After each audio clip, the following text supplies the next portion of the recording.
Hey guys, welcome back to the channel. In today's video, I'm going to show you how to buy your first stock or security on Charles Schwab's website.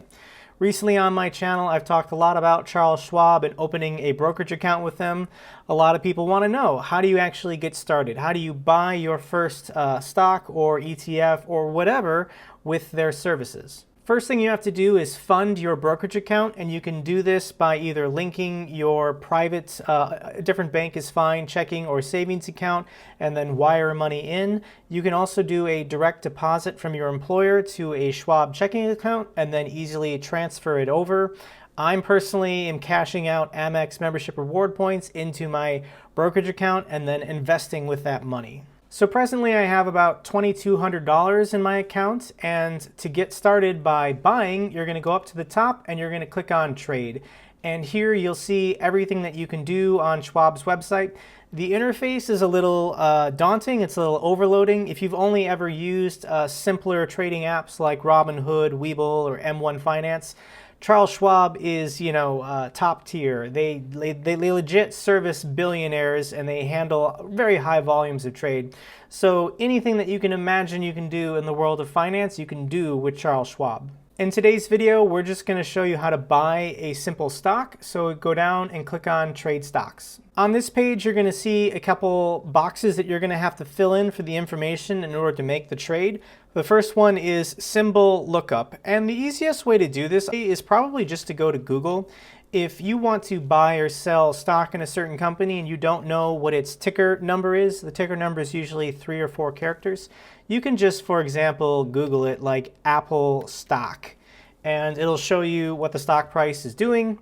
The NASDAQ trading symbol for Apple is AAPL. If you don't know it and you don't even want to Google it, you can actually just type the name of the company and it keyword searches so it can find it. But if you wanted to buy shares of Apple, it would be AAPL. You'll notice that once you insert the symbol, a chart is going to populate, and it's going to give you some useful information. The first one is, what was the last share of Apple traded at? And it was traded at $248.23. The red number is, what is it down from the closing trade of yesterday? So it was down $27 per share today, which is a lot. This was a down day, by the way. And the next thing you see is the bid and the ask. And you need to remember that buyers bid and sellers ask. So the buying price of buyers is $236.55, and sellers are trying to get $237. The difference between these two is called the spread. So when you try and buy shares on the New York Stock Exchange, you can go ahead and offer the market order price, and you're probably going to end up paying what the sellers are asking for if you really want to acquire that share right away. For day high and day low, this is pretty self-explanatory. The share price hit a high of $270 today and a low of $248. If you want to know what is the 1-year high, it's $327, and what is the 1-year low, it's $170. For speculators or people trying to guess if the stock value is overpriced or underpriced, they like looking at that. For bid size, this is in units of 100 shares, and this is kind of like the average of what bidders and askers are trading. And the trade volume is 104 million. So that's how many shares of Apple traded on the New York Stock Exchange today. If you go to the drop-down menu, there are 3 options of buy, sell, and sell short. Today's video, we're just going to try and buy 1 share of Apple. If I currently owned shares of Apple, I could do sell.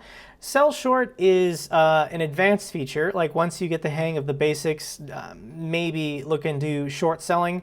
That's where you try and sell shares that you don't actually own yet. But don't do that if you're not advanced enough and aren't comfortable understanding what exactly you're doing. So let's click on buy, and for quantity, let's do 1 share. And then for order type, you have a couple different options. The simplest one to understand is market order, where when the New York Stock Exchange is open, you're saying, just give me 1 share of whatever the seller price is in order to acquire 1 share. So we click on market order, it then gives you an estimated cost. At the time of filming this video, the New York Stock Exchange is closed. So if I were to place this market order, it would wait until tomorrow morning in order to execute this trade. Now, the estimated cost is just that. It's an estimate. It can change because there are hundreds of millions of shares being rapidly bought and sold on the New York Stock Exchange.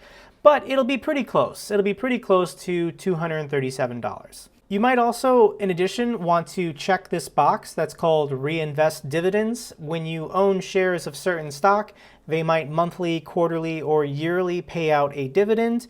When you select this, it automatically takes that money and purchases more share of the stock. A lot of people like to do this to avoid paying short-term capital gains tax. So by reinvesting dividends, you can avoid those. The other option you can do if you don't want to do a market order is a limit. For now, just ignore stop and stop limit. But limit is actually really easy to understand. You're basically saying if the share price gets gets low enough, you're willing to then buy it. So the last asking price was 237. Maybe you say 230. If the asking price of sellers can get down to $230, then I want to execute a buy. I want to execute a purchase of one share. Now, when doing a limit buy, there's a couple options under timing. And for day only, you're basically saying this limit to purchase one share is only good for that day. And you can also do good until canceled.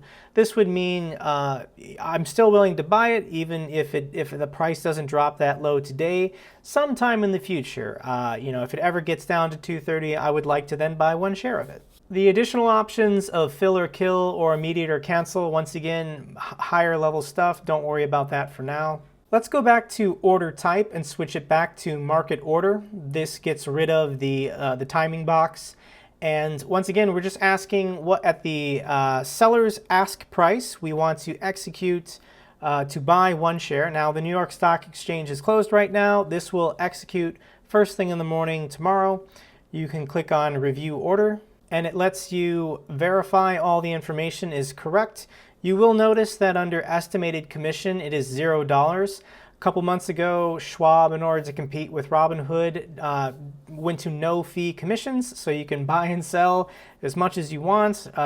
Charles Schwab is not charging you a commission on these trades. And then you would scroll to the bottom and place order. And congrats, you just bought your first stock or ETF or whatever on Charles Schwab's website. Okay guys, if you enjoyed this video, give it a thumbs up. In addition, if you have any comments or questions, leave me one down below. I love hearing from you guys.